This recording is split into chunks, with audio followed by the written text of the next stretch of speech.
Hey, Gina. Good to see you. Good morning.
Hi, Jason.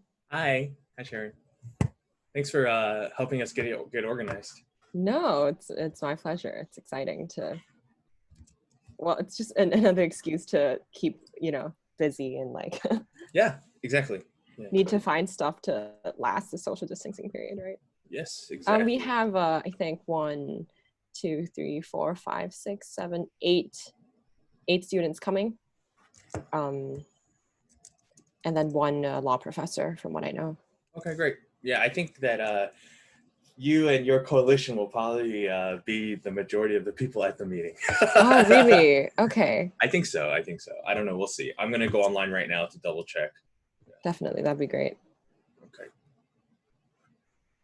So Stacy will be camera off, but Stacy is here, right, Stacy? And Gina, I guess will be present when we start. And Stacy says, I am in. Hello. All right.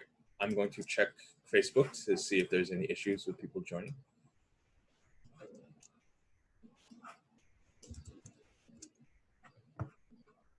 Okay, everyone who comes in through the waiting room, I'm sending them that same message so that just kind of make sure that everyone knows.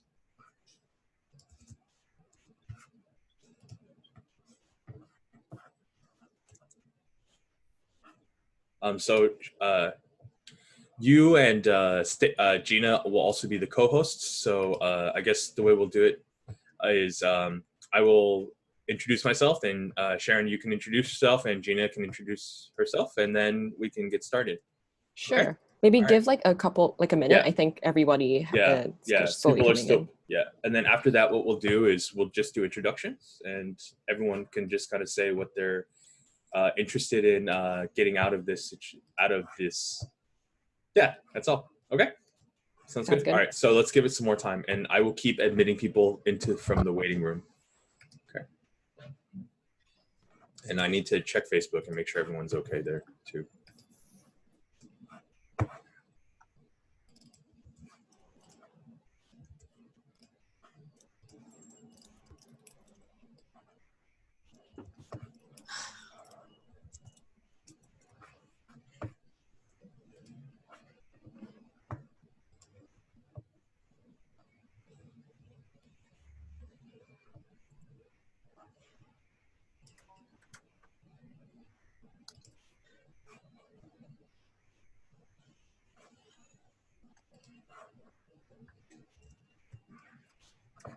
Jason, do you know if there are other professors coming this round? Because like last time there were a lot of professors. Yeah. It was Yeah. Well, and we also have former students, and Gina's here and Stacy's here, and several people told me that they'd be coming. So okay. It's good. But it's good. you know, it's 10 a.m. So you know, True. I imagine it could be a bit. Gina, do you know if anyone else said that they'd be coming? I sent it to CGED as well and WSRC. Yeah, I don't know who's coming, so Yeah. We'll see. I think there was a lot of interest last time, though, in listening to what the students had to say. Yeah. So I'm sure there's, we'll report back, because we're recording. So we can make this available to people who want more information on student experience, which I think is something that's come up. We had a meeting yesterday, a CGED meeting with Linda from Cedars. She prepared a PowerPoint on helping students with special needs, dealing with online issues and the move to online. So we've got that information too, and what I want to do is try to disseminate that as much as possible through CGD and see what we can do. And then beyond, I mean, through, Jason, perhaps through WSRC too, we can disseminate some of the information. Okay, sounds good. Okay, so I think we can just wait a little longer.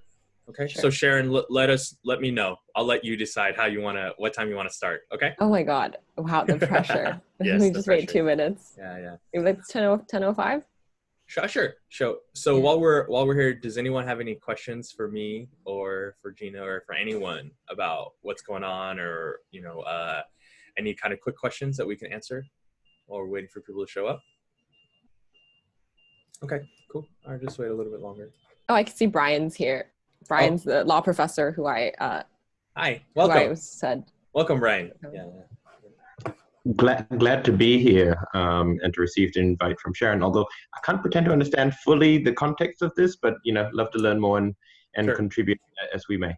Okay, sure. I'll just answer that question now. So basically, over the past month and a half, Gina, something like that. Yeah.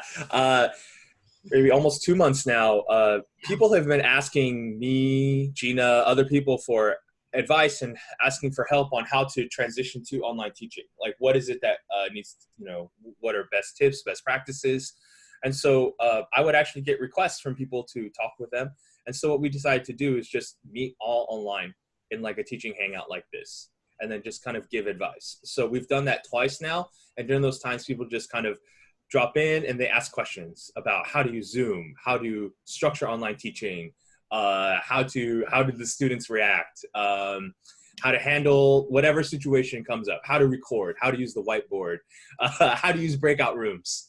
Okay, all these kinds of things. So anything that anyone wants to know today, we're all happy to share our knowledge with you about that. And then now today we have a ton of students here too who can also share their knowledge with us about what it's like to be an online student.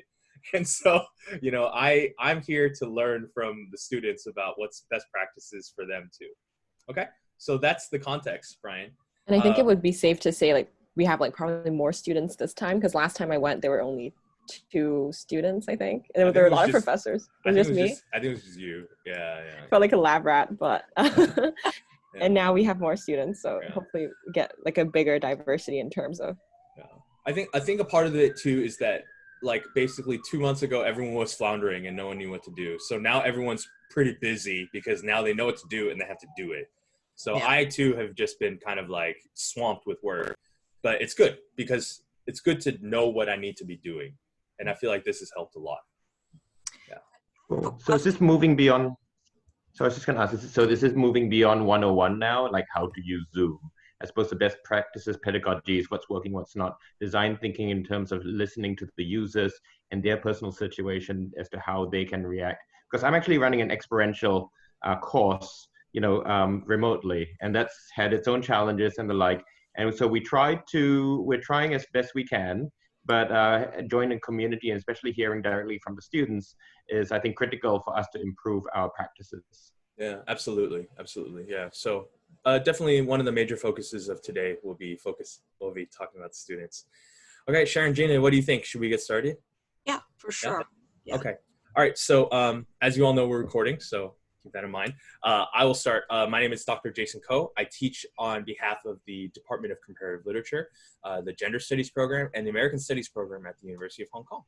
And I am happy to answer questions. And I've been trying many new things this semester in order to get students ready, or in order to help the students learn the best that we all can given the circumstances. So I've been trying new things, so I'm happy to talk about that. Okay, so I guess Sharon and then Gina, and then we'll just go around the room if everyone's okay with that. And if you're not, that's okay too. All right, Okay, sure. Hi, I'm Sharon. I am currently oh my God, I forgot what year I am. I'm in the fourth year law and literature student. So I'm from 2 faculties, and yeah, I'm minoring in gender studies, hopefully. I'm currently leading the He for She for Us Student Society and also a theater group called The Flip Side. So just a lot of like contact with people. So I'm trying to keep busy with social distancing and just like running events, such as things related to consent, related to like mental health. And I think this also falls into that, you know, making sure everyone's doing okay, just learning and like being a human person being. So yeah, that's me. Gina? Yeah, I chair the committee on gender equality and diversity through the Faculty of Arts, and I do a bunch of other things too, and teach and complet, what have you. And I had actually a question for people today, because it's kind of a burning question for me. Because we're on Zoom, and it took me a while to get used to Zoom. And then, of course, because of the controversy surrounding Zoom in terms of security, we've been asked to migrate to potentially other software that I haven't even looked at yet. And I'm curious about how everyone feels about that directive from the university to possibly migrate to either a Microsoft program or another program from a company. I forgot the name of it. And has anybody attempted that yet? Or have any of your teachers attempted that yet? And how do you feel about that? Because anyway, I have feelings I might express later, but that's my big burning question for today. Yes, many feelings. Let us share those feelings. Okay. No, I always share my feelings. Yeah. You know, Okay. I don't hold back. Okay, Sharon, why don't I just let you decide who speaks next, okay? So you're going to run floor from here. Go ahead, Sharon. Sure, I see a hand from Santiago. Do you want to go first? Yeah. So a few of my teachers have actually started using YouTube Live. No, or introduce yourself first. I think Oh, we'll sorry. start Yeah, questions later. Yeah, so my name is Santiago. I'm a computer science student, second year. I'm currently EXCO at He for She for Us. And I'm, of course, taking online classes as everyone else. Yeah, most of my courses this year are technical, so it's mostly computer science professors that are dealing with Zoom. And even though a lot of them have not had that much trouble using Zoom because, you know, they're from the computer science faculty, some of they have experimented with different methods of teaching. So some of them have started using YouTube Live, for example, where you still have your chat, but you don't have communication of like students being able to actually speak up during the class. So you will actually have to type out your question, for example. Others have started using Twitch. Apparently, I haven't actually had that experience happen to me, but some of my classmates have told me that teachers are straight up just streaming on Twitch. I think, honestly, Zoom is pretty good for the classes. I haven't looked into Microsoft Teams, for example, but from what I know, using Zoom is actually quite a risk. Because of the current security vulnerabilities. So I would agree to move to new methods of giving classes, but also it is quite the task. So I wouldn't expect the teachers to do it anytime soon. I mean, right. It's just a lot of work for both the students and the teachers. And I think perhaps, thanks, Santi. I think it's perhaps like helpful for professors or teachers to know like what background we're from. So I came from a local school for a bit, and then I went to international school. So I did the IB ultimately. So I went to United World College, which is a boarding school. Yeah, so I think that's like helpful in terms of context, so everyone knows like our learning style before. Oh yeah, and I did a DSC in a half local, half international school. So I'm just going by the participants list. Like after Santiago's name is actually Albert. Hi there. Hi, everybody. Yeah, I've actually just transitioned to, I mean, with most classes that I teach, I've managed to transition to Google Hangouts or Google Meet. I think they've actually merged the two platforms recently, so that's actually just one thing. So basically, if I can, or maybe if you actually know about the program, or perhaps because I was planning to actually share the screen just to let you know how very easy it is to use, because basically it's actually part of your university email account platform. You just need to click on that icon right next to your email tab. And basically how I did it, it was, it does actually, yeah, Gina's got a question here. Does Google work in a PRC? Yes, it does, because I think the students basically just need to have the VPN. Of course, I've actually heard reports that it's actually a lot slower to access Google through the VPN. I'm not sure if you've had similar experiences, but it's been quite easy, because I think basically in that in those sessions where I got my students to transition, they actually, oh, okay, not all students have a VPN. Okay, basically they, I just asked them to come to the Zoom room, and we then, I just sent them a link to the Google, and we transitioned quite smoothly. I kept the Zoom room open for the entire session, but after that we didn't actually have to go back to it again. So I guess the only thing that I'm very concerned about is test administration, because I think what's not as, I mean, I do actually sort of agree with Santiago that there are lots of, you know, security risks here, which might actually make it very, uncomfortable for all of us actually to continue using Zoom. But then the thing is, I guess there are also features which we do, I mean, we have actually come to become very familiar with, or we take for granted, for example, the fact that we can just switch from one participant to another, or pin specific participants when they're speaking. But with Google, it's actually not as easy. So for test administration, for example, when I'm invigilating an online test, it's a lot more difficult to view multiple participants on the same screen. So that actually makes it a lot harder for us. And we're still trying to find solutions to that problem, because I don't all of a sudden want to say to students, okay, for the test, you have to go back to Zoom, because it's a test. And you know that with all the security risks, if you're telling people, okay, well, we can do our lessons through Google, but we have to do the test through Zoom, they'd be like, okay, well, that's kind of like, that defeats the purpose of actually enhancing security, doesn't it? So that's my 2 cents about, like, you know, what, I mean, so my experience of using different platforms in the last 2 weeks, we have a training session, I believe, this morning for all teachers at HKU, which is a Microsoft Teams training session. It's come quite late. I mean, but the thing is, I guess they're trying to plan for the longer term as well. Some of my colleagues have said that, I mean, of course, I'm not anticipating this to happen to Hong Kong, but in some United States institutions, they're anticipating that classes will not resume until 2021. And so I think this is actually quite a longer term measure that we'll have to be thinking about implementing, you know, some kind of backup plans in terms of the readiness of us to use multiple platforms, really. So yeah, right, yeah. So I guess, has anybody actually experimented with, say, other platforms like Microsoft Teams, or, I mean, whatever? Because I think I heard from Santiago that some of your teachers have actually used other platforms, or have they actually been working as smoothly as Zoom or other things that we've been very familiar with, or? Well, there's both advantages and disadvantages to the new platforms, because with YouTube, it's a lot easier to just simply send a link to everyone, and since it's public to everyone, well, that's both an advantage and a disadvantage, because if whatever you teach will be public to whoever wants to join. But also, it's much easier to set up. You just have to go on the website. You don't even have to have an application installed. And I actually don't know if YouTube is available in the PRC. I know that Twitch is definitely banned. But I would say it's give and take on the things that you get from using the alternative platforms. Yeah. But I guess it's actually also, yeah, a matter of getting used to. I mean, like, I think we're only 2 weeks before the end of the semester, so I'm not so sure. how practical it is to actually switch to another platform. But then we do have to, I mean, I do hear from students that because of the Zoom risks, some of the more sensitive Common Core professors have actually switched to just, and that's not an ideal thing. They've actually switched to just doing online lectures again, upload the lecture to Moodle and stop all, online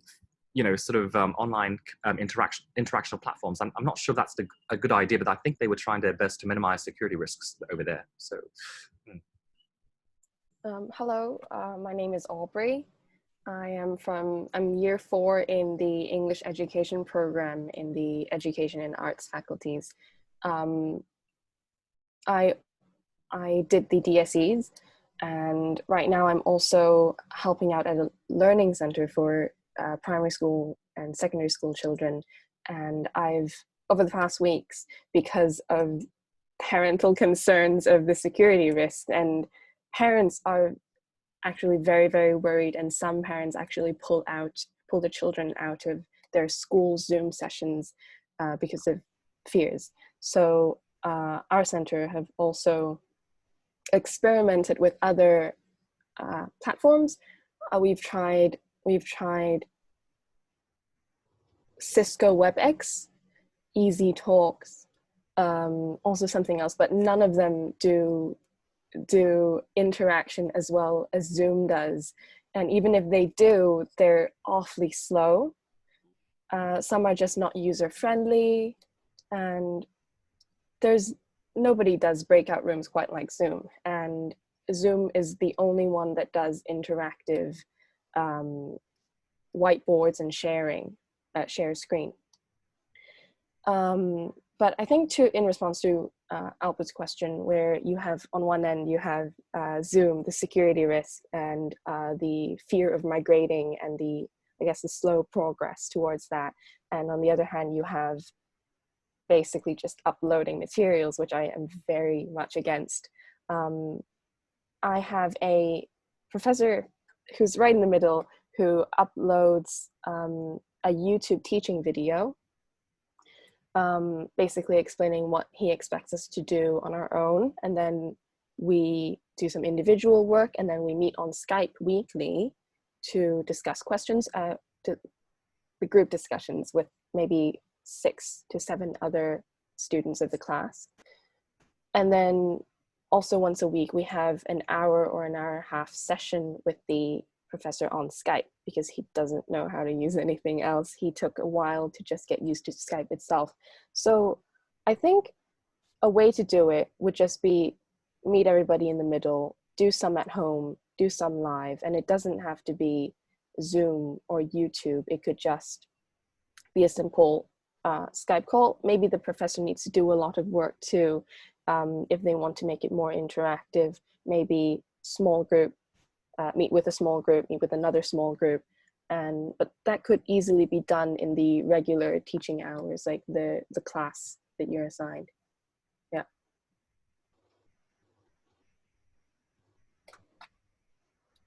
I think next up the list to self-introduce themselves is Brian. So I put the name list on like the group chat, so you can just check and just introduce yourself briefly before. Sure. Thanks so much for that, Sharon. So my name is Brian Tang. I'm actually new to faculty. I've joined and I'm leading the Light Lab at Hong Kong U Law Faculty, so Law, Innovation, Technology, Entrepreneurship. So as a lot of you would know, we've been teaching online since, end of last year. And coming from law faculty, a couple of things. So one is, you can imagine security is an issue, and data security. But the question is how many professors are willing and able to try that. So to be honest, that's where I'd love to hear from the students to see, who's doing what, because I don't think that professors are sharing as much amongst ourselves. The second is, I actually come from industry. So in my other capacities, you name it, we're using it, whether it's Skype or Hangouts or WebEx or Teams. So there, I haven't seen a lot of those used in the educational spaces yet. We're still using Zoom, primarily because that's the sanctioned platform. As was mentioned earlier on, there are a couple of weeks left only. So I think the best practices around Zoom is be conscious of what you are using it for. If there's nothing sensitive, I think that's totally fine. But if there areas of sensitivity, then one should think more about it. I like what Aubrey was saying. Last semester, I'm a strong proponent of blended learning. So in other words, you do YouTube, basically, you have pre-recorded so people can learn at their own time, and then you use the online / interaction aspects for facilitation and projects. So happy to learn and share more. Just to switch hats a little bit, I also have a social enterprise called Young Makers and Change Makers, and recently we hosted more than 120, I think, educators in the K-12 sector, and they were doing sharings around K-12 e-learnings, and happy to share along those lines too. Thanks.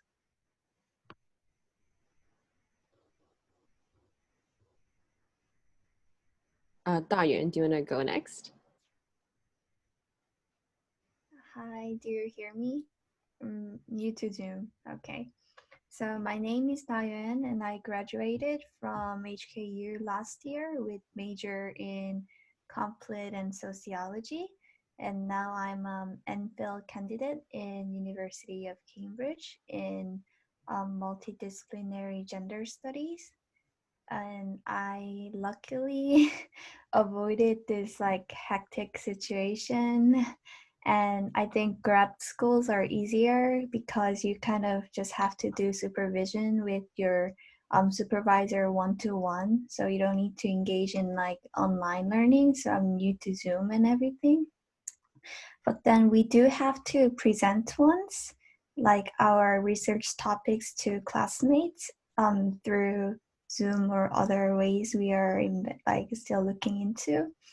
And I don't know how that will go, especially like for people with anxiety and this kind of mental health issues. Thanks. Thank you. Very important concerns. Next up is, sorry, I lost myself. Grace. After Grace is Haley. We're just introducing ourselves? Yes. Okay, my name is Grace Wang. I'm actually in California. I teach at UC Davis in American Studies, and seems like there's a number of students here, so it's great to get that perspective, because I don't feel like my students freely share with me necessarily. And we have just started our quarter here, so I'll be teaching for a little bit longer. And then I guess we're all at question mark about fall. So thanks, Jason, for doing this. And Gina and Sharon too. Yeah, thank you for taking part and helping us organize. And all of you who have been here the whole time. Thank you so much. All right, let's keep going. So hi, my name is Haley, and I'm now a year 2 PhD at the Department of Sociology. And I was a graduate from comparative literature, and then I did my master's in CHK and also LSE for gender study and gender research. And now currently I'm an exco of He-for-She for Society, and I'm also tutoring a Common Core globalizations and migrations. So from my experience, I feel like Zoom is quite a good platform to interact with students, especially if they are quiet and silent and shy. I think through the internet and also through like Zoom, they're more willing and like more active in voicing out and speaking and communicating. And that's something positive. But in regard of the negative side is that sometimes the internet sucks, and then everything's like really like problematic. So I feel like that's the problem. But other than that, the security issues that I've been recently informed, and that is something I have concerns as well. But I feel like it is still about like teaching, and also the tutorial is about it's about academic stuff, so I feel like it's still fine. But yeah, so if that's something I concern, it will be the internet speed and also the security issues. But other than that, I think Zoom is doing quite well. Yep, thank you. Sorry, should I just jump in? There's like I don't know, Jason, should we just do all the intros really quickly? Because it seems like we have like an actual conversation happening in the chat about like the technical concerns. Should we like do the intros first, or do you want to have Santiago just explain what he just wrote? Let's jump to Santiago after we do the introductions, Okay. just so we make sure that all the conversation kind of starters are out there, and then Okay, we'll just great. go from there. Okay. So after that's Holly, Kenji, and then Laura. Hi, I'm Holly. I'm a year 2 law student at HKU, and actually from my experiences with lectures and tutorials, I really don't see much of a difference between using Zoom or online platforms compared to actual classes. But I think that's majorly to do with the design of the course itself being really content heavy. And even if we had face-to-face tutorials during the course, we seldom had that much interaction. It was mainly just tutor calling out names, people answering. And so I don't see much of a difference actually. Yeah. Hi, so I'm Kenji. I'm doing biological sciences year 2, so undergraduate, and I'm also minoring in education. And part of why I wanted to be a part of this conversation was because being part of a science faculty, which is very content heavy, I kind of relate with what Holly just mentioned, which is some of the lecturers upload just videos. And to me, there's little difference between that and going to a lecture and listening to the exact same content. On the other hand, being in some education courses, it's really hard to, I'm in the same class with Aubrey for one of my courses, and it's really hard to have those kind of discussive like Moodle discussions with groups, and you have to kind of facilitate that on your own time. And then if lecturers aren't really on top of how they want to present their lectures, if they want to do it recorded, if they want to have face-to-face, that kind of struggle I understand now because we kind of transitioned really quickly. A lot of lecturers haven't had the time to keep up, especially for courses that require more interaction per se, like for education for me. So there's kind of that split, and I think that's quite interesting to see how different kind of lecture styles and different kind of courses would tackle this kind of issue. So yeah, that's my 2 cents. Hiya, I'm Laura. I'm studying at the University of Windsor in Ontario, in Canada, for engineering. I'm in my 4th year. I did my DSCs in Hong Kong before I went to Canada for university. I'm kind of in a unique position because my school uses Blackboard, and it has a built-in function called virtual classroom in Blackboard that my professors have been using for their online teaching. And I've only been doing online teaching since end of March. That's when our quarantine started over in Canada, or in Ontario, I should say. So, so half of my professors switched to just uploading video lectures because I'm in engineering, again, very content heavy, like Holly and Kenji have said. And the other half of my professors have done virtual classroom. So virtual classroom is essentially kind of like Skype. You can, share your screen. You can share your video, but none of us have, because all my classes are like hundreds of people, and it just wouldn't be feasible to have everyone share their screen. So everyone's always muted, and everyone always has their camera turned off. So it's essentially like a video lecture where it's just kind of like content on a screen. I will say that I appreciate seeing my professor's face, which none of my professors have done. So, sorry? Aggressively agreeing with you. Yeah, none of my professors have shown their face in lectures, so it's just like a PowerPoint on a screen. And they've either shared the screen or just uploaded a video lecture, which is unfortunate, but I've only had to deal with it for 2 weeks, so I can't say I have much insight into that. And using Zoom here, it seems really nice to hang out with, but I could see it not being feasible for at least my classes because there's like hundreds of people, and we couldn't. And there's also just no interaction in my classes in general anyways, so I don't see the benefit, I guess, of having everyone's like video feed and audio feed. I have done a couple presentations on my school's Blackboard virtual classroom, and it has been very well moderated, where every kind of person, there's like a raising your hand function on that, where you can click, and then the moderator can give you permission to share your video and audio to ask questions. And that has been working well for presentations, because it's mostly like focused on you talk, and then after your presentation someone else speaks. But yeah, so that's my perspective. Thanks, Laura. Sorry, can I, so Stephanie Young has to leave soon. So Stephanie, she wants to go first and just jump in and Hi, introduce can herself. you hear me? Yes, go ahead, Steph. Okay, So I'm a year 2 English and education student, and sorry, I should have a 10:30 class, so I have to leave in a bit.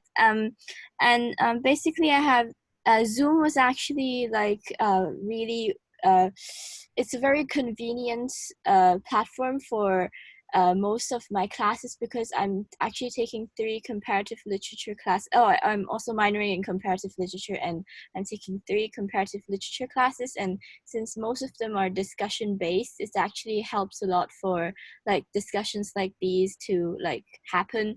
And if we like, for one of my complex classes, the professor didn't actually use Zoom until really late into the course, and it was really difficult to catch up because he uploaded really long online lectures, and then it got really heavy, and it took me a really long time to actually finish listening to them.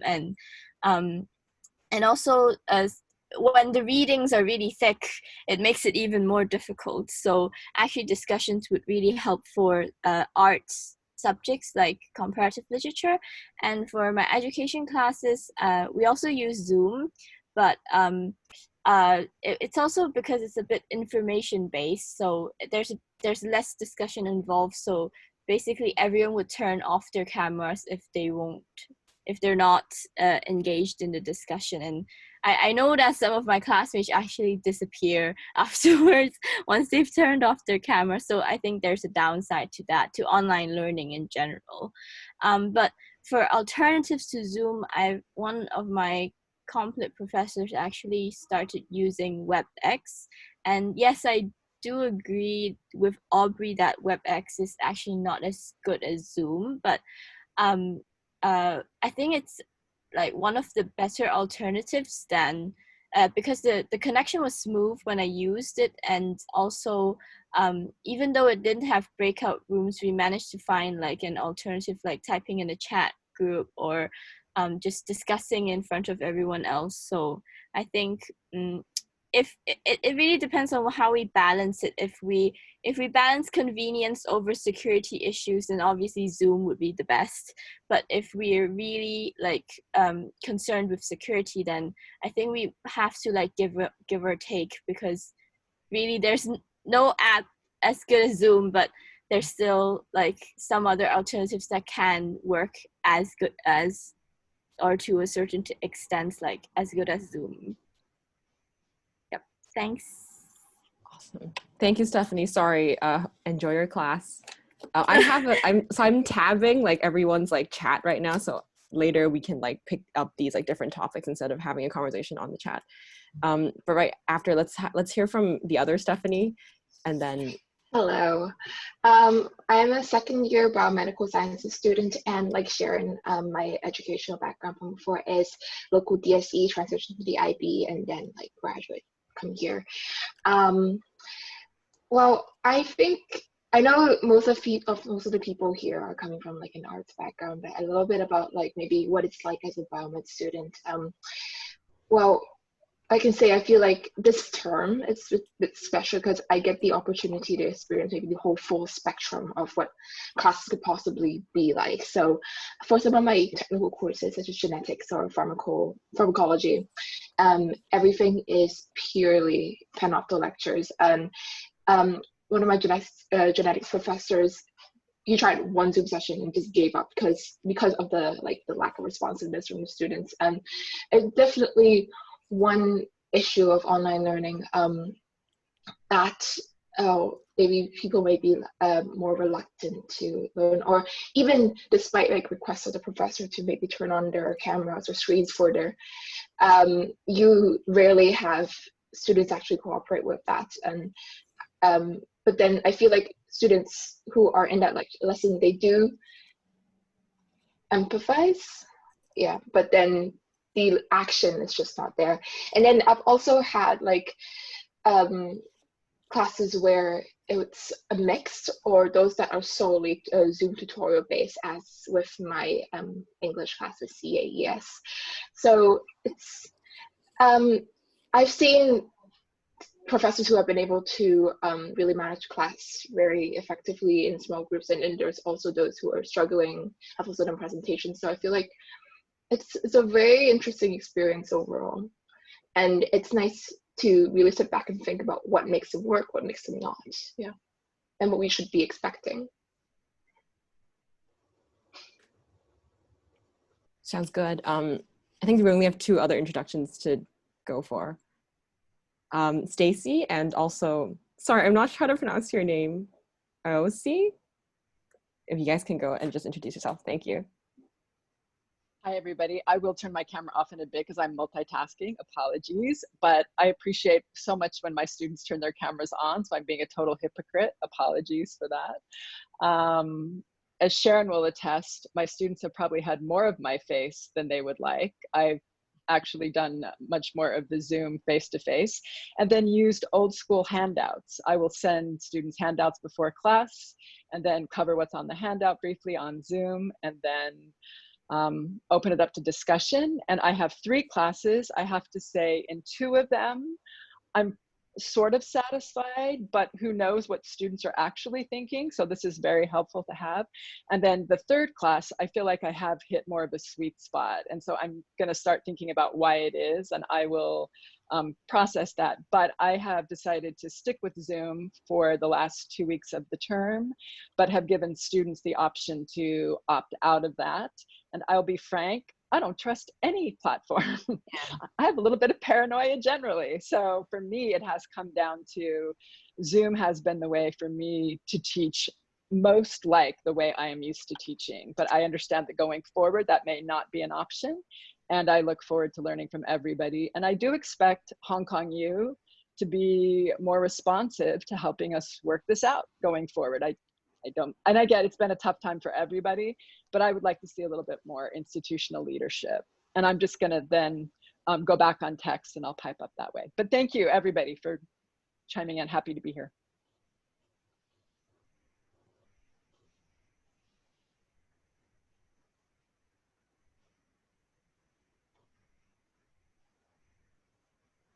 Sorry, I think you have to unmute yourself.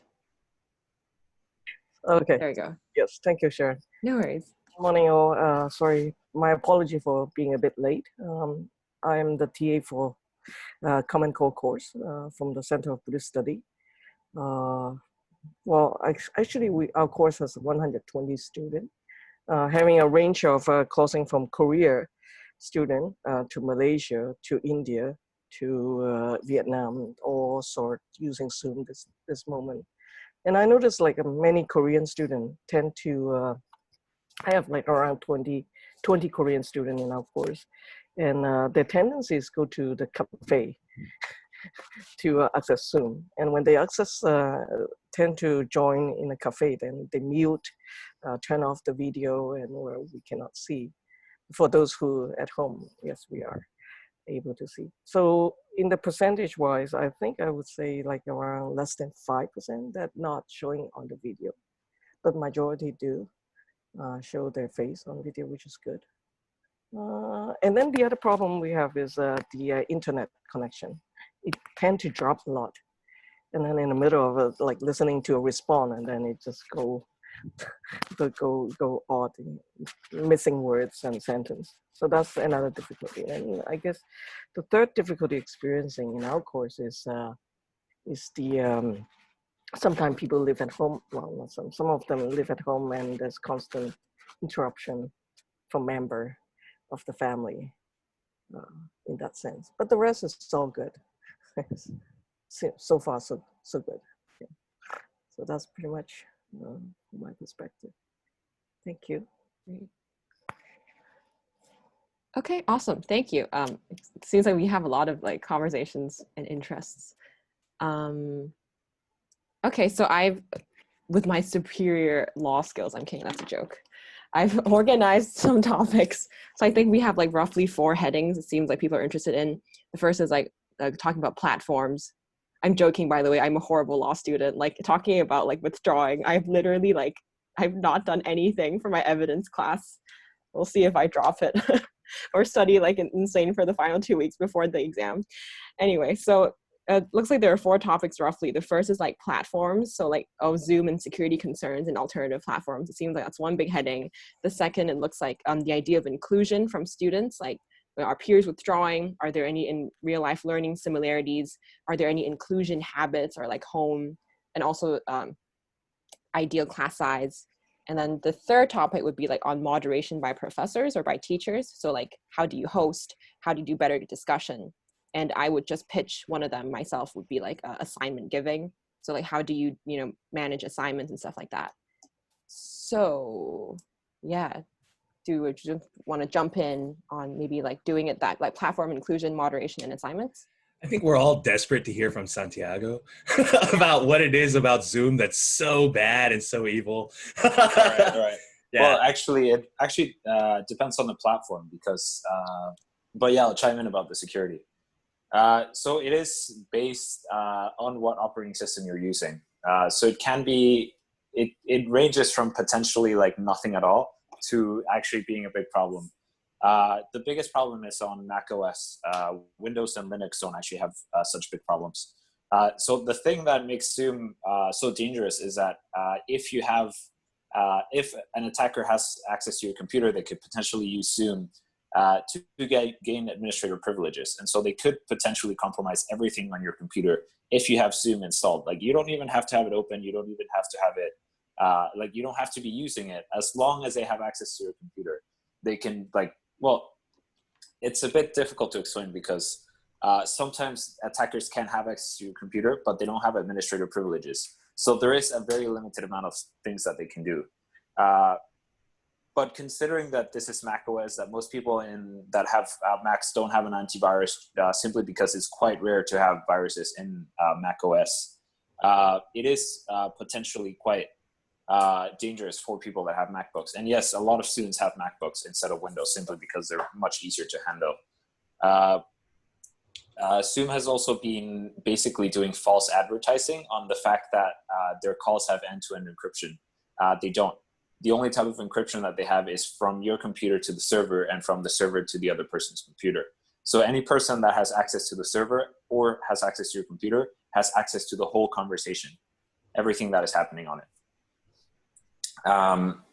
In Windows, they could potentially also steal passwords, but it's a specific thing with links that they haven't fixed yet.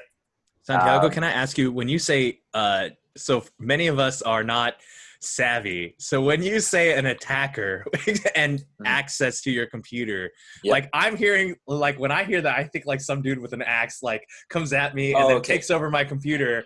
And I'm like, no, don't take my computer. But what do you mean? Yeah. Well, there's 2 ways that can come about. Either someone has physical access to your computer, which is highly unlikely. All of us protect our personal devices quite well. Or it's actually through some online, what we call attack vector. So it would be somewhere, it could be like malvertising, where you actually have an advertisement that has malware on it. And for most cases, those advertisements are either blocked or they don't work on your computer, simply because there's no vulnerabilities that they can exploit. But this vulnerability with Zoom is one of the things that they could exploit in order to gain access to your computer. In terms of, I think there's a question for you from Aubrey on what can Mac users do then? Yeah, for now, honestly, nothing. But I know it sounds quite terrifying. Thanks, Santi. That's a vote of confidence. We all feel so much better knowing this now. Well, the thing is that Zoom has actually paused all new features. So they have stopped working on new features so that they can work on the security vulnerabilities that have been reported. And considering these vulnerabilities were reported a couple weeks back, I'm expecting them, and everyone in the cybersecurity community is expecting them to fix this quite quickly. So probably within the next week or so, maybe they even patched the macOS vulnerability already. Have there been any cases of people getting attacked through Zoom, or is it one of those things where like if you get attacked, you don't even know that it happened? Well, yeah, like it's hard to know, first of all, just because there is no centralized way of saying like, hey, like this person got hacked. You would actually have to have a detection system within Zoom, and I'm pretty sure they don't have one, simply because it would take way too much time. Yeah, Gina, they did put in a patch for Zoom. I didn't actually look at what they changed in it, but I'm sure they could have fixed it. I just want to put this out for the record, just because I'm resentful and I'm a resentful person. But we had a meeting with the president of the university and one of the vice presidents of teaching and learning. And I brought up this question of Zoom security problems like a month or 2 months ago. And I said that I've heard rumors from my friends in tech that Zoom had problems. And I was told in this meeting that, oh, it's perfectly fine. There's authentication protocols. You don't have to worry about it. And I even had other people in the meeting privately message me in Zoom, because I joined through Zoom, telling me Zoom is fine. Stop harassing the vice president. And I was like, fine, whatever.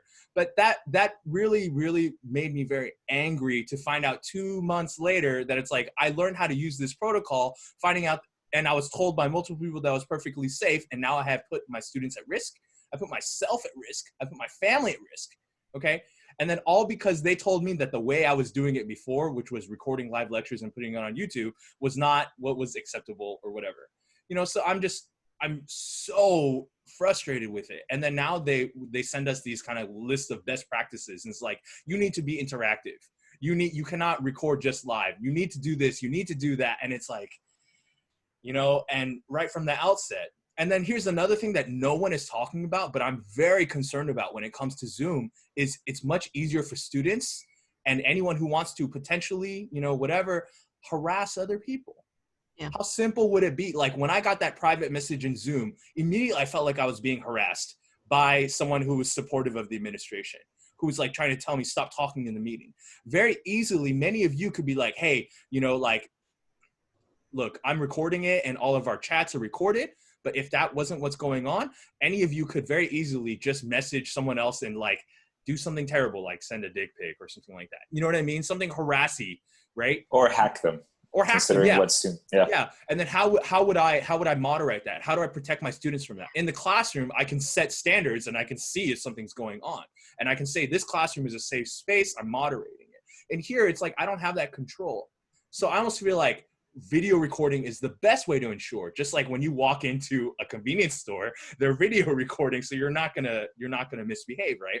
But if I video record and I post it, then there's other privacy concerns like, oh, did you ask all these students if they're okay with putting their faces on? So I'll give you another example.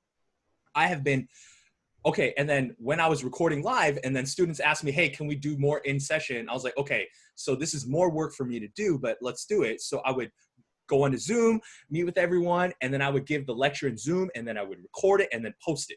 And then after I post it, people were like, oh, you can't do that. You can't share student faces or whatever. And so I had to take it down.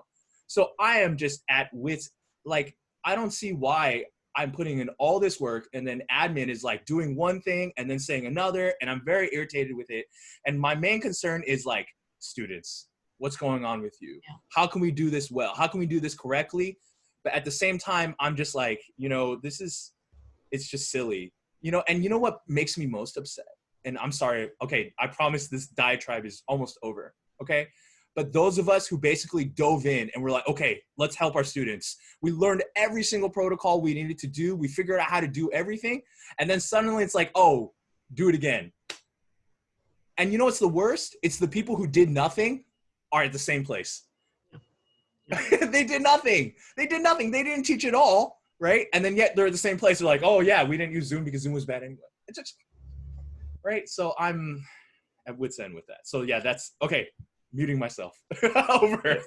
I just want to chime in one last thing about security. We shouldn't so much keep resentment against Zoom or against any platform that has security vulnerabilities, because any software that you write will eventually have vulnerabilities. Like Microsoft had so many vulnerabilities where you can actually like exploit it without any user interaction, and it's something that we as end users cannot change.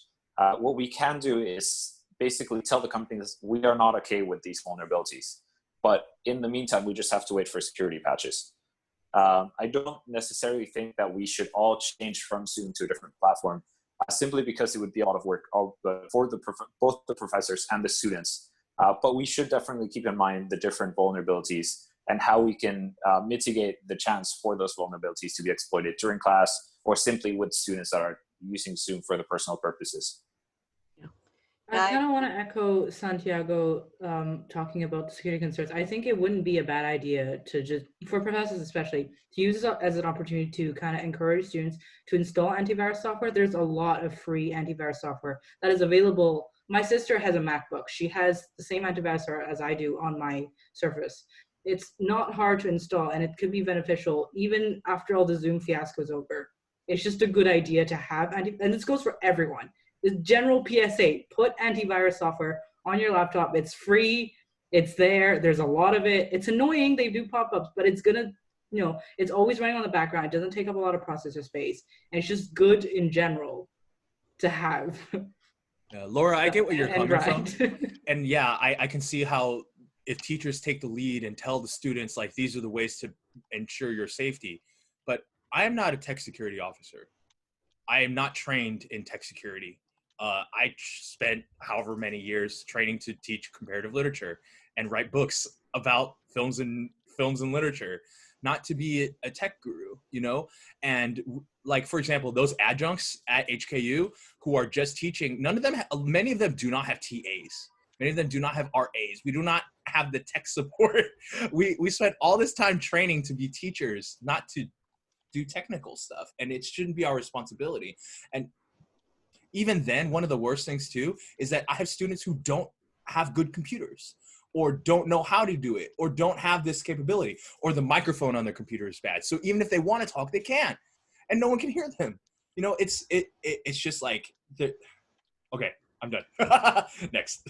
I think just to add to what Jason said about like bullying and like that sort of security and moderating classes, I think just to contextualize it, because I'm from Singapore, so I'm keeping up with the news there as well. And there was cases because they've all kind of transitioned to Zoom online learning from primary all the way to university.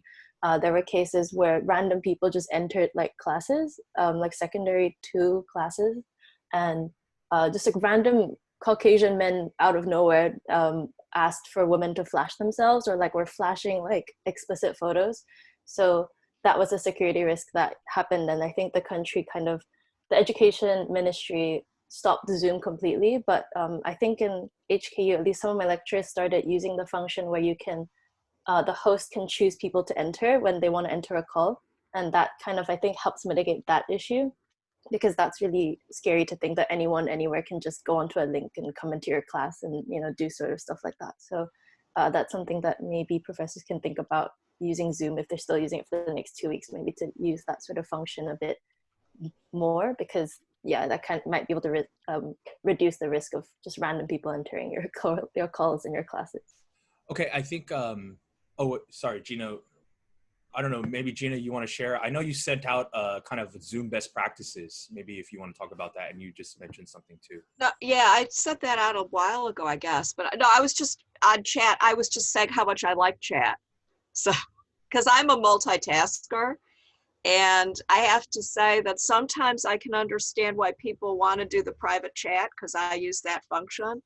And I think in any circumstance, it's hard to handle harassment. And people can use private email, Facebook, whatever else going on in class. Because I know for a fact that students, and this is something I've been grappling with just in doing my flip classes and that kind of thing. I know students have private communications while I'm talking. That's something that just happens. And I'm trying to think about how best to harness that in a learning context. In other words, if they're going to be privately communicating with their fellow classmates while I'm talking, at least have it be about what I'm talking about, or the discussion, or a project or something. Because when a thought comes to my mind, I have to multitask. That's just how my brain works. I've been using the chat a lot here while we're discussing. It's not that I'm not listening to you all. I am listening to you all, but I got to get my thought out there too. And if I were not in an online environment, I'd be taking notes and writing this down on paper. So I would be multitasking anyway. It's just a question of how to multitask, et cetera. Yeah, see? And I know that, you know, that's what we do. And I'm just trying to figure out, well, how can I communicate how to harness that? You know what I'm saying? so that people who are in my class can multitask, feel okay about it, and understand how best to do that without being disruptive or communicating in an inappropriate way, like Jason was saying.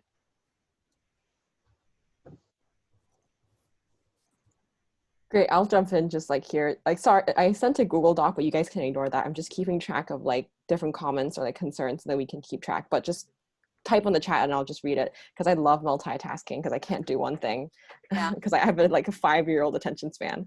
Anyway, so Santiago said something about like creating student WhatsApp groups for information. I'm curious if that's been effective, because I sometimes try to do that, but then I realize I'm just being extra and like no one actually appreciates it. So I've stopped doing that. So Santiago, how's your experience been for that?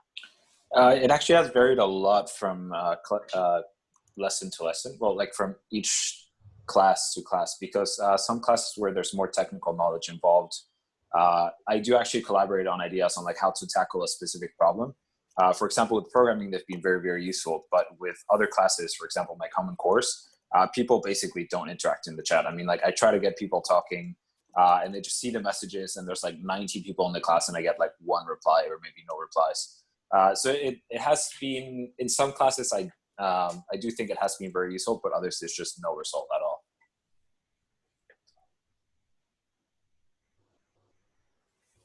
Oh, Brian, I'm just like, I read your chat about like multinational governments and stuff changing strategies. Would you know what strategies they're adopting? Well, frankly, they're as flummoxed as the education sector is, right? Again, imagine a lot of companies saying, oh, now with COVID, we can't meet our clients. We have to go online. What platform? Let's go use Zoom. And everybody went on Zoom. And then suddenly the IT departments go, whoa, whoa, whoa, whoa, wait a minute. Maybe we can't do that.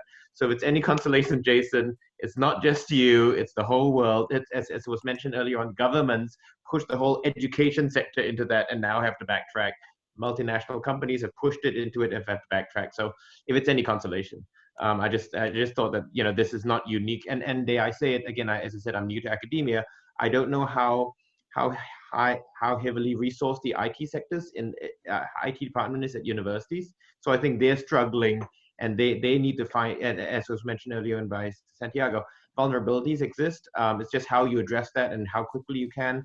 And we're in the unique situation whereby, you know, our user base, i.e. students, some frankly are more sophisticated than the professors, a lot are, I think, but I think they are the inclusion issues that I personally worry about. I think they're best practices, the one that can be done, but if on the users, if it's on the student side, as was mentioned, the speaker doesn't work well, there's background noise.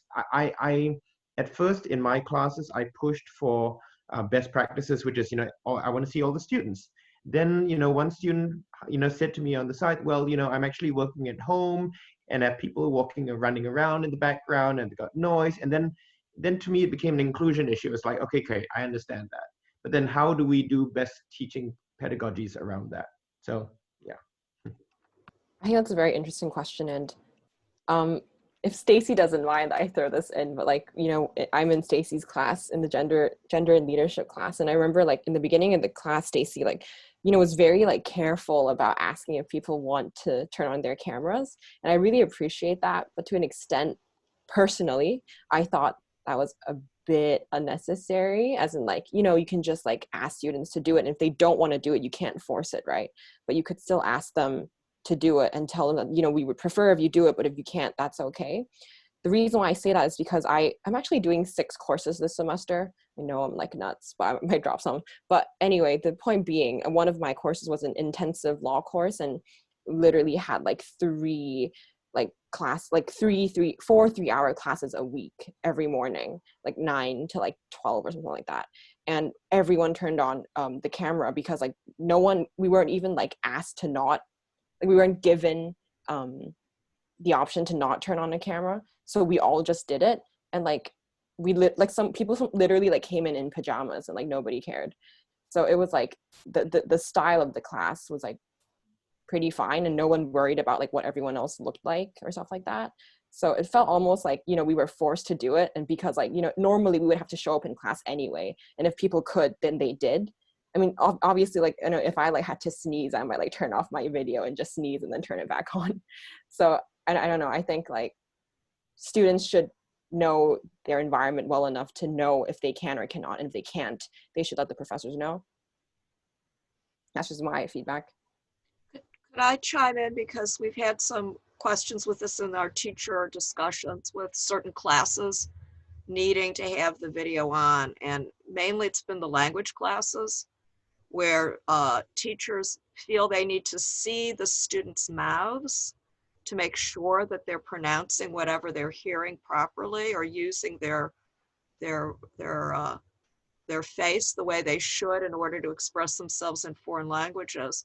So I think there are certain contexts here, and you know, it depends. On the other hand, you know, I asked the question, and some people have said that that they know students who have withdrawn from classes because they can't handle online. And that's my big concern. It's going back to Brian's inclusion issue too, with the fact that that's been a big concern to me, because I love to use online materials. And right now, this situation where everyone has to use the online, I've been very concerned with students for whatever reasons, and trying to figure out those reasons can't go online. And then also the reasons why teachers have to have them online, or have to see them, or have to have them online in a specific way. So I'm curious to hear people about their experiences with that. I just want to hop in and say that my school has confirmed that they will do online for the entire summer semester. So my summer semester is going to be mid-May to mid-August. And it's already confirmed that no matter what the world situation becomes, it's going to be online, because a lot of students in my faculty live in different countries. So they're going to go home for May, and you can't expect them to come back for July, for example. So all 4 months of my course is going to be online, and I am extremely worried about how it's going to turn out because of all these issues. I'm lucky that I'm in a faculty that is very content heavy, that doesn't depend on discussion. Even in class, there will be, it's just professors standing in front of a board, writing or presenting, and then we just go there, take notes, and go home. So for that, I am lucky, but I am kind of taking this information, and I have a couple of professors that teach smaller classes that I'm in, and I'm hoping to kind of take this and give them, because I'm, you know, again, lucky that a lot of my professors are very tech savvy in that sense. But I saw, I forget who, but someone mentioned Poll EV, Poll Everywhere. And that is something that one of my professors has used in class. So what he would do is he would present, and he'd have people kind of send in questions, so that it could be, like, the whole purpose of it was so that it would be anonymous to encourage participation. But I could see it working in a context of, if they were to stream on Twitch or YouTube or something, or just a streaming context, and have people kind of send in questions, kind of like what we're doing right now. We're having a video chat, but there's kind of a stream of text on the side. I can see that working, but again, it's very dependent on the material of this, in the situation. It's working. It will work for my faculty, but I'm sure it wouldn't work for a more discussion heavy class, or a smaller class size like that. So just to chime in, Laura, yes, I've used it in real world classes, right? And then when we went online, I started using it online as well, because it's just your mobile phone, right? So your smartphone. So I've used it in both, and it's been okay. It's worked for me in any case. Yeah, I just want to chime in to say, because I'm coming also from the fact I don't have a smartphone. I don't have WhatsApp. So some of this kind of discussion material I couldn't use with my students, because I just don't use that technology. I only use computer and iPad. So there are certain limitations of what I can use. So that makes me really aware of the fact that I know some students can't use certain things. And when they're expecting, or when they come in expecting being online, and then you give them a set of tools, that's understandable. That's why I'm concerned a little bit, even though I don't like to look ahead. So I don't like to look ahead to summer or fall, because we haven't done anything here at Hug about at least fall yet. So, but looking ahead, this was an emergency situation. But if we decide, okay, in fall, we're gonna go completely online, and the whole semester will be completely online or whatever, we need to know that, because then it's a completely different kettle of worms.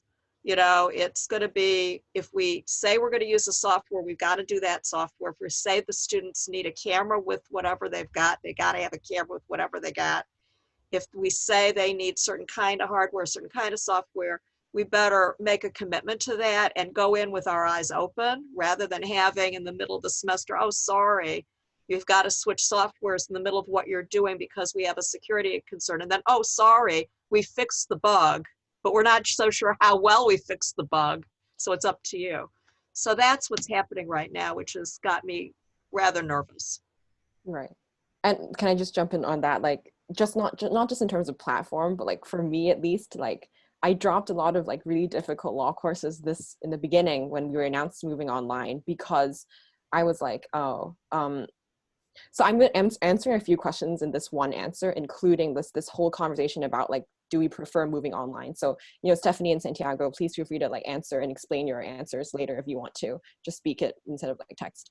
But for me, it's like I really do not like I don't like, if I had to choose, I would not choose online learning if it was like recorded and then like just a PowerPoint and like just a voice, because that does not help me learn at all. I don't feel like I'm learning. I feel like I don't know what I'm doing.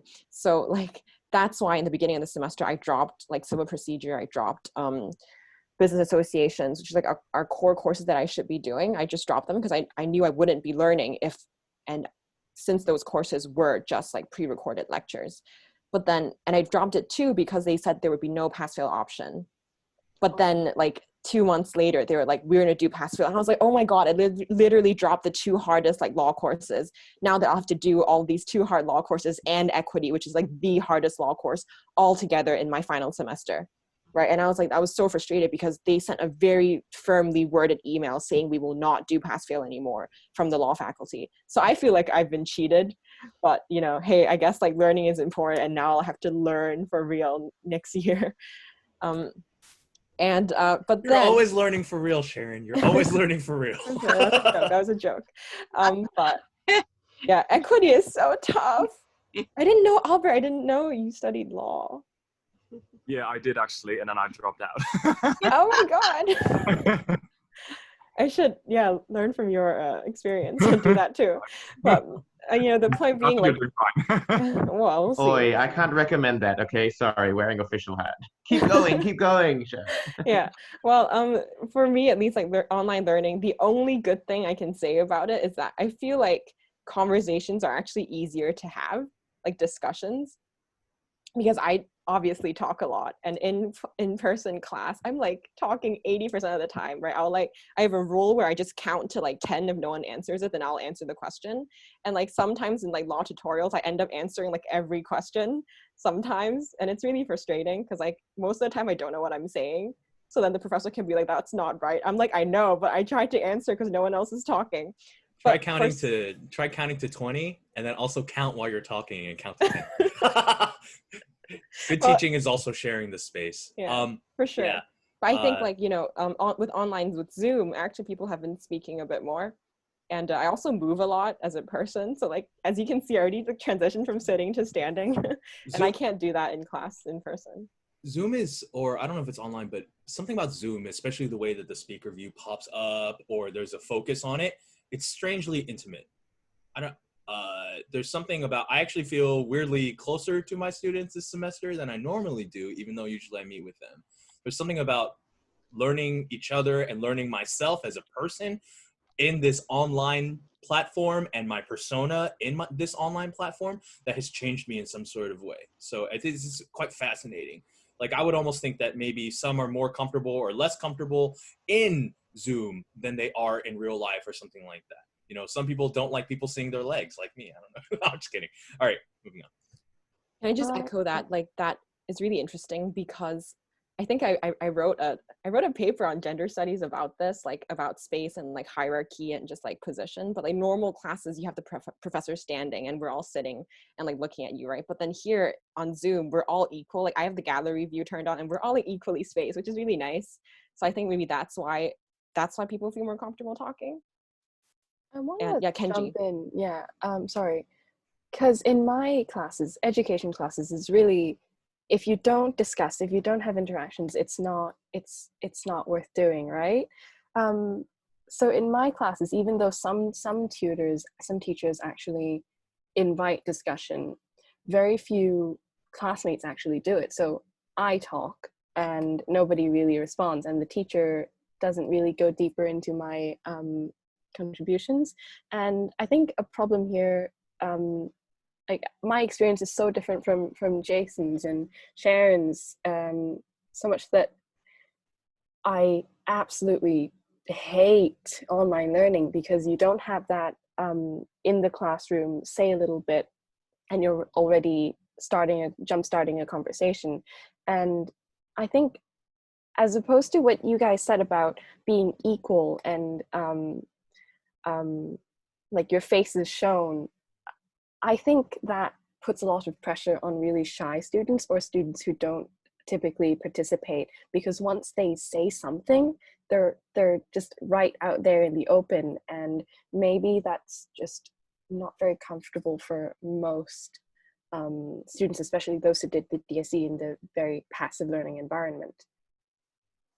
I think actually like it's quite interesting, because for education it's a lot of discussion. You really want to consolidate thoughts, and with science it's really funny. I just had a sort of like online lab thing, and I've done it twice now, and people, when we put into breakout rooms, they don't even talk, like we text, and it's like the weirdest thing. And it happens all the time with science. Yeah, Stephanie and I think kind of relate in that no one talks anyway, and even in real life lectures, it's the lecturer talking 100% of the time, and he'll ask for questions, no one will ask questions, and then at the end of the class there's a massive line of questions because no one wants to talk in front of a whole lecture room of like 300 people, but they'd rather go and line up. So I think the same thing happens even in online, where when it's pre-recorded, or if I attend the lecture on Zoom, it's kind of the same as if I were in person, because nothing else happens except for the professor talking the entire period of the time anyway. So for one of my lectures, I think he posted like 18 PowerPoints with recorded of him speaking for like in one go. So we had like all of those PowerPoints, and on one hand it's really hard to keep up because you don't know what PowerPoint you should be on, and you have to check the syllabus to see like, oh, this week I'm here, and then you don't know if you're falling behind or keeping up because all of the PowerPoint's already there. But on the other hand, for education, it's kind of like we have to discuss every week, and then you don't know if you're keeping up with the lecturer, if they post it all at one go, if they post it sporadically. Like when I think for classes like the arts or education, where you have to really meet people and talk to them and discuss problems, the teacher has to, I think to an extent, the professor has a bigger responsibility of structuring things on time so that the students can keep up. Whereas for content heavy lectures where students are kind of learning at their own time and doing the readings on their own and listening to the lectures, there's less impact, I feel. And also, like Aubrey said, a lot of students are really shy. So to an extent, I think online learning might help a little bit because they're kind of just passively learning on the side and they can ask questions when they need to. So yeah, I think it really depends on the type of courses and the style of the learners, yeah. I agree with the agony of like breakout rooms. If I feel like it works, well, no, it doesn't actually. I have not had a good experience with breakout rooms at all, and I feel like it's mostly because when you're put in there and maybe the professor isn't here, you don't know kind of like where to go. You're kind of like directionless, and also you might be put in with students you're not familiar with, so the conversation is kind of well, you've kind of thrown a wrench in it. So what I would suggest, maybe this might actually be okay for Common Core courses where professors usually also have a small team of tutors who can maybe kind of like sneak into the rooms and also kind of like be with them in order to help kind of facilitate the conversation in a smaller kind of group format. But then if you're just kind of like leaving the students to their own devices, yes, I've definitely had sessions where it's like absolutely silent and then someone kind of broke it. It was like, oh, this is awkward. And then I jump in and be like, okay, so let's just get this over with. This is question 1, question 2. Let's just like make sure we have the answers to it and then present back in. So, sorry, in one sentence, basically have a tutor or someone like help facilitate, even if it's in breakout rooms. Yes, okay. I just want to add on to what Kenji was saying about the lack of, I guess, interaction in content-heavy courses, because while it may be easier for people to speak for some classes. For other classes, when a student does not want to answer questions, because usually for all my law courses, it's just the tutor asking questions and then calling out names alphabetically and the student answering. And if a student doesn't want to answer a question, they have this, I don't know if you call it a trick or whatever, but they change their name into an email or into numbers or into just something else, such that the professor cannot recognize their name, cannot call them, and cannot get them to answer questions. So it's actually harder for, I guess, some professors to monitor. No, it's not me. It's not me. I swear, it's not me. But I've seen a lot of that happening during my tutorials, especially since that for my tutorials, usually it's one tutor, and the tutor has, I guess, like 3 classes in a row, but everyone wants to go to the earliest class possible. So it's usually 10 students and 1 tutor per session. But then now that it's on Zoom and there's only 1 Zoom link, everybody just chooses to go the first one, and then it becomes 30 students and 1 tutor. And then it's, I guess, harder to discuss things or even to check that for the tutor, perhaps, to check that everyone understands the concepts, because you can't manage that many students at the same time.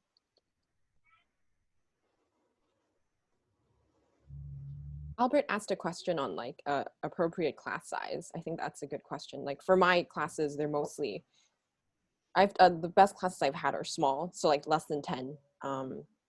Those are the ones where I feel like there isn't much difference between in real life learning. But you know, I haven't had big classes. Like the most I've had was 20, and I actually made lunch once in that class. But as I made lunch while listening to it, but then I also talked. But yeah, I don't know if like other people have bigger classes and what they can say about that. Yeah, for me, I mean, like with computer science courses, they tend to be very one-sided, even in real life. Like the professors will just say all the information they want, and as I think Kenji and Stephanie said, like at the end of the class, all the students will line up with questions, especially with math courses. What I have had happen is with CC courses, we've had, I think, classes where we actually have like 100 or like 90 students at the same time. So like most of the time, students are just sitting there in the class. They won't ask questions just because there was way too many students. The class actually went quite well. The professor is really good at managing the students. But it's just, there's not a lot of chance for interaction just because there's a lot of students joining at the same time. I did a large class, two large classes, Common Core guest lectures. One I used breakout rooms. For both I used polls. The polls did well. And for one, I used breakout rooms. For the other, I didn't. And when I used the breakout rooms, it also went well. The tutors would go to them, like you said, and look and make sure they were talking. But also I told them on chat, they had to respond on chat for their group so that each group knew what they were supposed to be doing. And then I read out the chat responses. So, you know, I think that there are tools in Zoom. That's why, once again, I'm a little bit reluctant to have to migrate to another software, because I've figured out how to use these tools and I sort of know how they work. And I'm scared if I migrate to another software, oh, there's no breakout room here, or oh, there's no poll here, or oh, I have to give up my virtual background here. You know what I'm saying? It really is making me very nervous. I kind of want to respond to the question about cheating. I saw it posted in the chat, and I'm just sharing a couple ways that my professors have dealt with it, a couple different ways. So because the quarantine for us started in mid-March, so my semester is January to April. So most of our kind of markable material was done, and essentially for every class there was a project and the final left. So what most of my professors did was they reweighted the course so that the projects and assignments were worth more and the final was worth less. And I found that that worked quite well because essentially the university took on the philosophy of students are going to have access to all their materials. There's nothing you can do to stop that. So you need to design your assessments in the way that assumes that they have these, you know, materials. So I compare my experience to my sister. My sister's in history. And so for her finals would be essay based anyway. So her professors didn't find an issue with them having access to materials. They just made their essays longer and more comprehensive and treated it as an assessment, as an assignment. And for me, I found that the professors that did, one of my professors said, closed book, closed notes. Obviously that didn't go very well because we have such a large class size, he can't possibly have everyone turn on the camera and monitor everyone. It's like hundreds of people. So the ones that did work well, in my opinion, was I had a couple that essentially made the final another project. So we were given a prompt, do this, you know, analysis on the software and hand it in. And I hope that that's what my professors will do next semesters when they get to redo the whole syllabus before it even starts, that they can essentially do a couple big projects and just not have a final. And that would work well for most of my courses because they would be analysis or engineering based. So it would be just be like, okay, do these couple projects and that would be your grade. And so, yeah, I think just basically in one sentence, in terms of cheating, you need to assume that students are going to have access to all the material and if feasible to design assessment in a way that acknowledges that they have this access and to design around that, basically. That's an interesting I think, like, I don't know, for me at least, it wouldn't be possible because like law is always like 100% final exam. My last semester, I did Land Law 3, which is conveyancing, which is really tedious. And you know, our 3-hour in-hall exam became like a 3-hour online exam. So because law is always open book, right? So like cheating in terms of like looking at books is not an issue.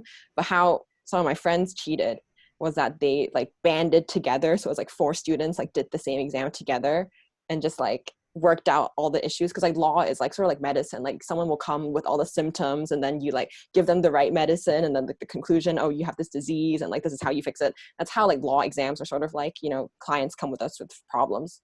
And yeah, essentially like a lot of people cheated, but like what can you do about it, right? It's like even if you did cheat, I don't know, there's nothing we can do about it. So I foresee like, and I think professors know that this is happening. I assume they do. I didn't do it. I was invited to participate. Actually, no one invited me because I think everyone knows I'm not going to do it. But like some of my friends were invited to like these group exam taking things. And some say yes, some say no. So the way my professor circumvented that was to design not individual exams, but exams with a kind of variable in it. So because a lot of my exams are math-based, a couple of my professors did where it was like this, you need to complete this question, but X is your student number manipulated this way. So they did that so that you could compare steps, but you couldn't compare final answers. I understand this would not work for like outside of my very specific scenario, but it's the concept or the idea behind that is to design individual or slightly different exams if possible to different students, because for a couple of my exams, I just hopped on a chat with all of my friends and we did it. And the professor encouraged discussion because they just designed the exam around the idea that he knew we were gonna look at our notes and talk to each other. So we had slightly different exams. So we could talk about the process, but ultimately we had to go and do our own analysis because we had different numbers. So I understand that doesn't work for everyone, but it's my opinion and hope it can start another conversation, I guess. There are 2 conversations in the group chat going on right now. One about how to one is about like how to, if you're vocal, how vocal you are in class like correlates to on Zoom. If anyone wants to jump in, feel free. And also there's a conversation about class participation as well. So if anyone wants to. Let me just make an announcement. So we're about to hit 11:30. That's our original kind of time stop. But we can keep going. But anyone who needs to go, do you have any pressing questions that you want to ask and make sure, like, especially things like tips and advice. Like if you're like, oh gosh, I have a problem, I don't know how to solve this and I need to teach tomorrow. Like, let's get those out of the way and then we can kind of marinate more if we'd like. And those who need to go, and that's totally okay. So any pressing questions?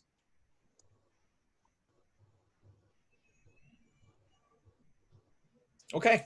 So Can I just Yeah, go chime ahead, in real quick? Santiago. Please. I mean, please. it's not so much a question, but more of a comment. Basically, that with online teaching, there has been no standardized way of getting content to the students. With like in-person teaching, it is somewhat standardized. You know, it's always the same classroom. It's more or less, it's usually at the same time, and there will be special announcements in case there's no class, or if there's special arrangements. With online teaching, on the other hand, it's down to the professor essentially. Like I said, there's some professors or some tutors that are using YouTube, they're using Twitch, instead of everyone using the same platform. And so it can get very confusing, and it can get very difficult for the students to actually get information from their classes. I know that some students, say for example, people with like ADD, ADHD, it's a lot harder to keep studying without a regular schedule. For me personally as well, it is quite difficult when you don't have a regular schedule, and considering that some teachers prefer to post classes at irregular times, you know, whenever they finish recording onto Moodle, it is quite difficult for me to actually both find the content and actually figure out whether they're having either a live class or, you know, like they're just posting it to Moodle, or if it's going to be on YouTube, on Zoom. Yeah, so it does cause quite an issue when it comes to self-studying as well at home. Yeah, that's something definitely I'm gonna jump in and say like, I totally relate to that.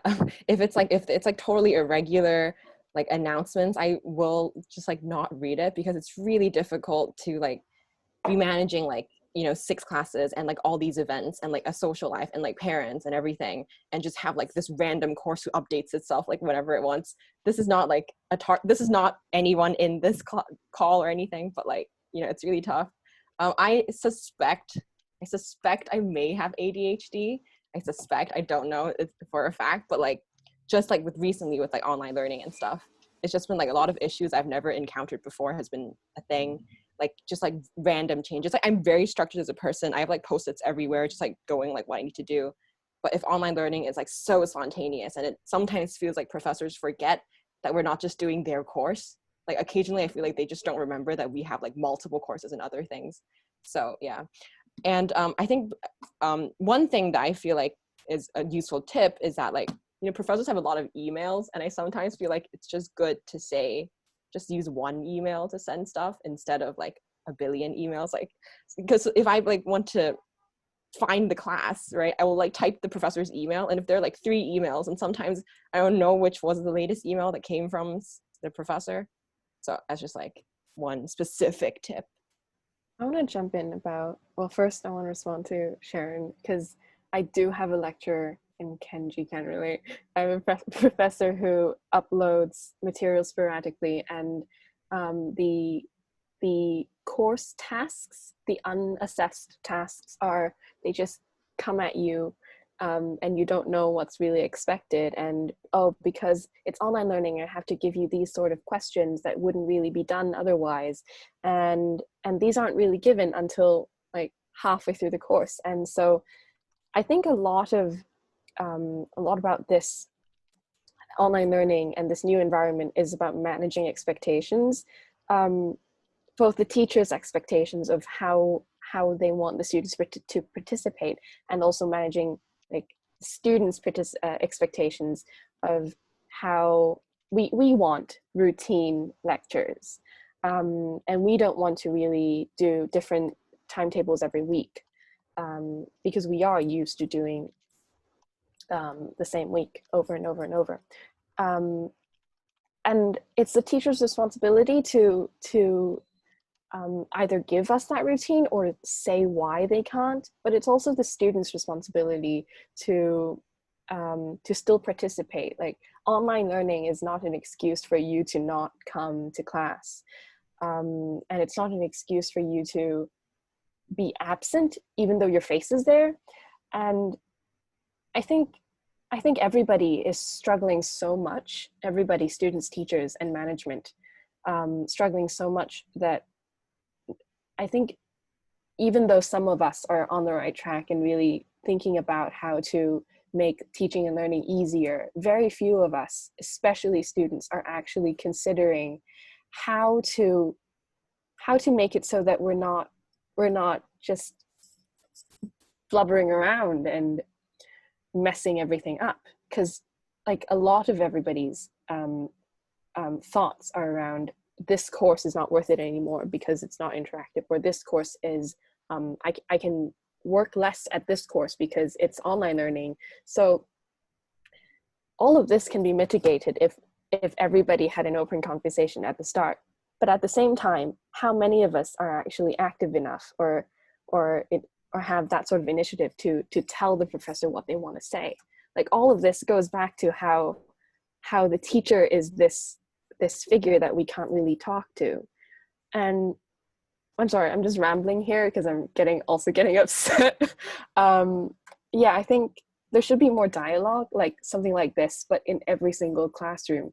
And oh my God, one last thing is that in one faculty only, I have education professors who are really on top of everything, and some who are just, it feels like they don't really care about doing things regularly.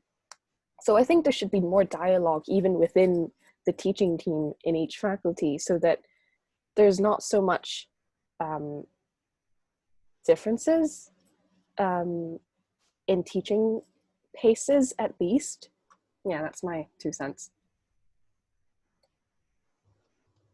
Okay, so we've got, I think some people are ready to go, and we're already past 11:30. So just kind of to wrap up too, I think we've got a chat going on talking about how it ends up being a lot of the responsibility of students in the courses to organize for their classmates and to kind of share what needs to be done, which is a burden, and that Dagyun points out is a burden that seems to overwhelmingly fall to female or women students, although Santiago seems to be doing a great job, so thank you, Santiago. But why is it that organization seems to happen around women, and women are expected to do these responsibilities, you know? So, and then and from my opinion, it's like, I think TAs are supposed to be doing this. Like, their job is a tutor, their job is to support.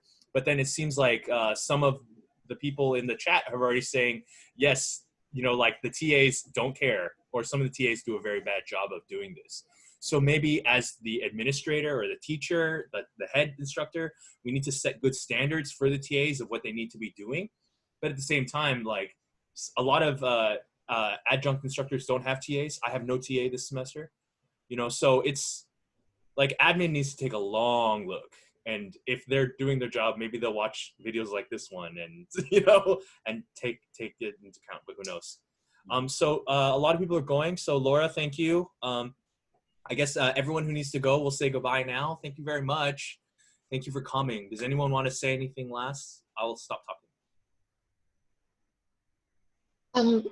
I think final note, one thing I wanted to, two things actually. First one, the observation that, like, the way I'm learning and taking charge of my own learning, it's very assignment driven. So it's like I will focus on a particular course and have to only go through like those lectures because I have an assignment I need to do. And so therefore there are courses with continuous assessments that I tend to keep up better on.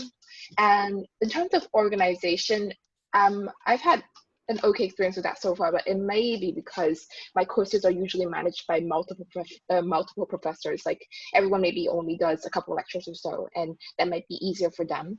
But then my final message, I guess, I feel like whatever best practices are out there, I'm not sure if it's really this best kind of like way or guideline that can be fitting to all courses and needs. And I believe what really should be people really should be striving for is to kind of uphold the regular standard as which you usually teach your courses, create that similar environment, because sometimes, well, if you really want an interaction but the course doesn't really kind of code for that kind of results, then there's nothing you can do about it. So what you can really do is just kind of like keep at it and trust that students who want to kind of like do well, or like students, they will just do what they usually do. People who go to the teachers for help, they will continue doing that, be it through email or drop-in sessions. And then those who don't, well, maybe it's also a point where you need to let go.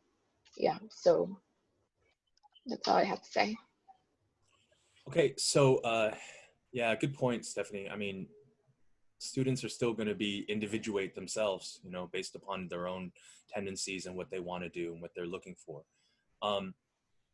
I guess for us teachers, we're just trying to find the best way. You know, for me, it's been, how can I make it so that the students who want to put in a lot of effort can do so, but also those who are worried about passing, that they can pass easily.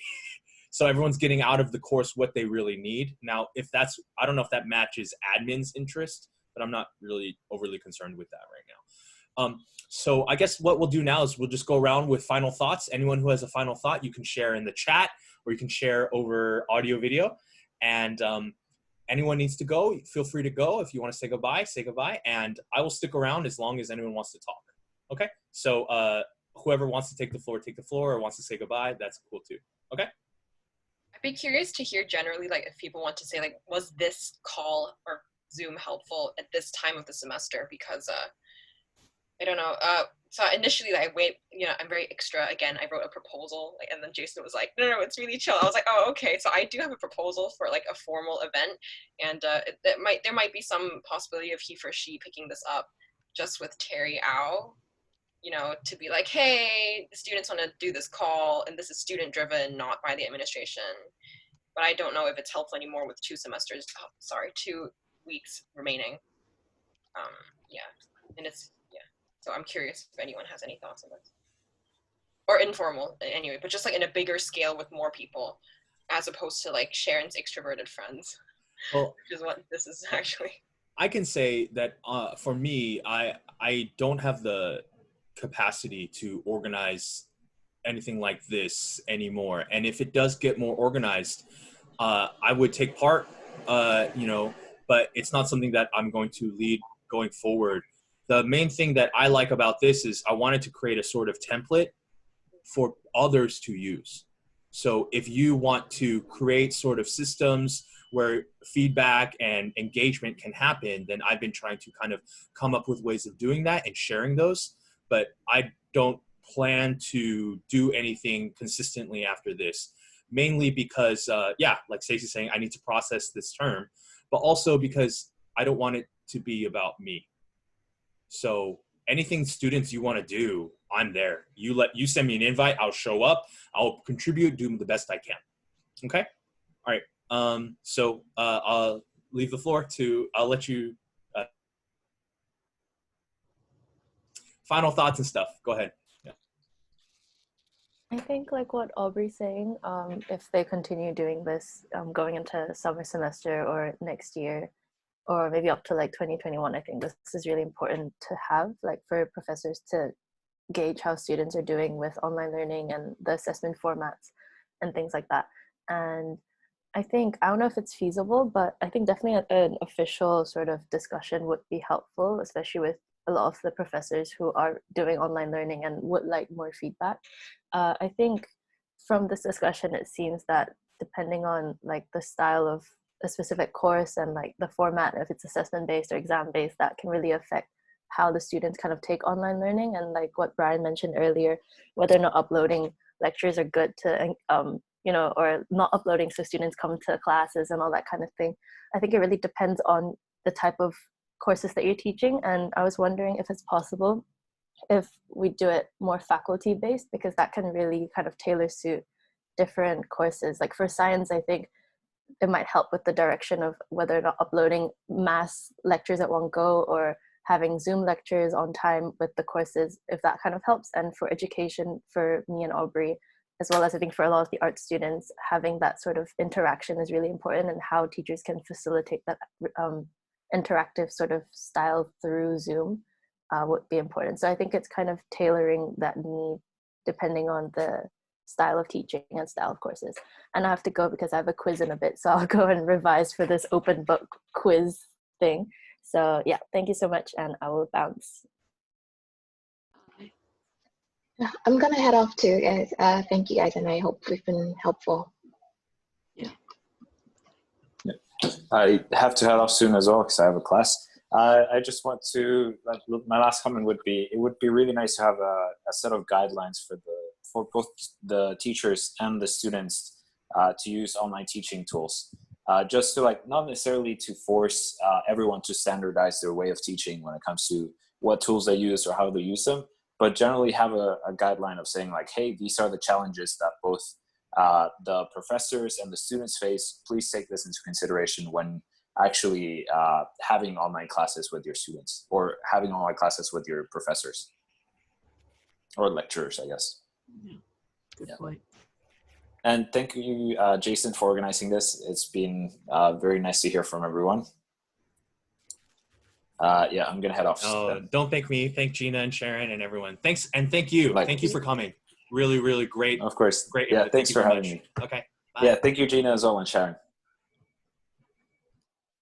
Thanks for having I'm me. gonna too. head I'll out. make it. Yep. Bye. I'm gonna head out too. Bye bye. Thank you all. Thank you. Thanks.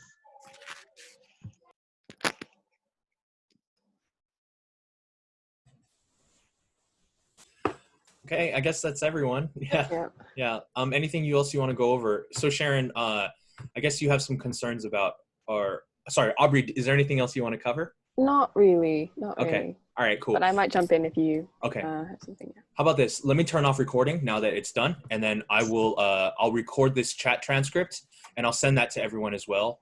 Actually, Sharon, what I'll do is I'll send it to you as an email, and you send it out to your constituency, and then I'll post it in the Facebook group. I'll figure out a way to make it so that the chat transcript is downloadable, because a lot of the really good stuff happened in chat today. Yeah. And then Can I make a suggestion too? Yeah, go ahead. I said to share it if she's got the bandwidth. I really liked her outline. If that could go as a separate email, Oh yeah. just the outline of the points. Okay. Yeah. That was You know, really if good. you don't mind, I know it's a little bit extra work, but it's embedded in the chat, so it's hard for people to scroll through it. I think a lot of people just want to know, okay, what are the topics we covered? Yeah, I think this was a really productive meeting. We came up with a lot of really good guidelines, regulations, explanations that people need. You know, like, I don't want to make people do a write-up or anything, right? This is supposed to be informal, but like, obviously people who are worried about and want to find out, it's all here. So really good job with that. All right, I'll turn off recording and then we can just go over other stuff. Okay. All right, cool.